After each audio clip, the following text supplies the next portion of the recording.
রান্নাঘরে? এমা বাবারটা বাইরে নিয়ে যাচ্ছ কেন? ফেলে দিব না, আমাকে দাও।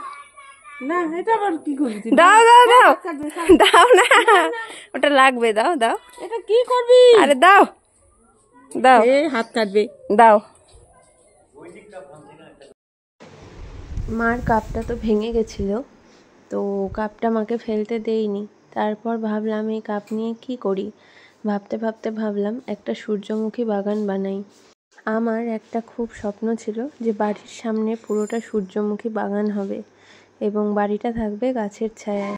আমার বাড়ির সামনেও একবার সূর্যমুখী বাগান করা হয়েছিল, কিন্তু আমি মাকে বলেছিলাম বাড়ির সামনেটা ফাঁকা রাখতে, সূর্যমুখীর সময় সূর্যমুখী শুধু বাগান করব। কিন্তু মা অনেক রকম গাছ লাগিয়ে দিয়েছে, কোনো জায়গা ফাঁকা থাকবে এটা মা সহ্য করতে পারে না। তো বাড়ির সামনেটায় মা অনেক রকম গাছ লাগিয়েছে। আমি তোমাদের মাঝে মধ্যে শেয়ার করি। কাঠগোলাপ, বেগমবাহার, মাধবীলতা থেকে শুরু করে ফায়ার বল সহ অনেক রকম ফুল লাগিয়েছে। ফলে শুধু সূর্যমুখী বাগান হবে সেই জায়গাটা আর নেই।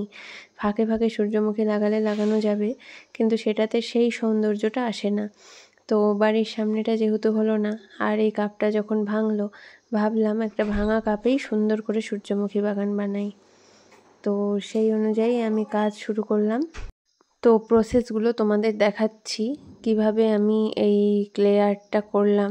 প্রথমে আমি কাপটা নিলাম, কাপটা নিয়ে যে ভাঙা অংশটা ছিল সেটা ভাঙার মধ্যেই আমি একটা সুন্দর রাখবো ভেবে ওটায় ক্লে দিয়ে ফার্স্টে সিল করলাম যাতে হাত না কাটে, এবং সেটাতে আমি ইট টাইপের ডিজাইন করলাম। কি হলো? এই যে আমার বাচ্চাটা কাঁদছে। বাড়ি যাবি? তো ওটাতে ইটের ডিজাইন করলাম। ইটের ডিজাইন করার পর সেটা গ্রেসও দিয়ে হালকা প্লাস্টার ভেঙে ইট বেরিয়ে আছে এরকম ডিজাইন করব।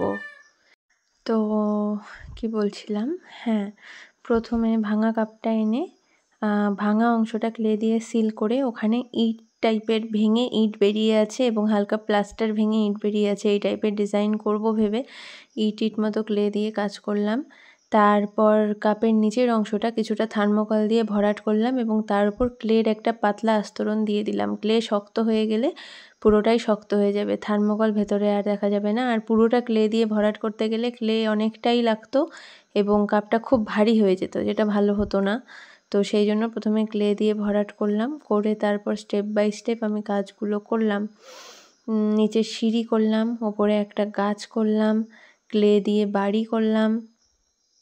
এই তো দেখতে পাচ্ছ, এবার রং করছি, ধীরে ধীরে গাছ রং করলাম। এবার রং করার পর আমি হোমমেড ক্লে বানিয়েছিলাম, সেই হোমমেড ক্লের ওপর রং বসিয়ে আমি সেই ক্লেগুলো ভালোভাবে ছড়িয়ে দিয়ে ঘাস টাইপের খাঁজ করলাম এবং তার ওপর দিয়ে আমি এই সূর্যমুখীগুলো যেগুলো বানিয়েছি সেগুলো ধীরে ধীরে বসিয়ে দেব।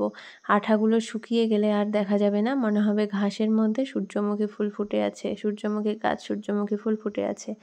এই যে এটার ফাইনাল লুক।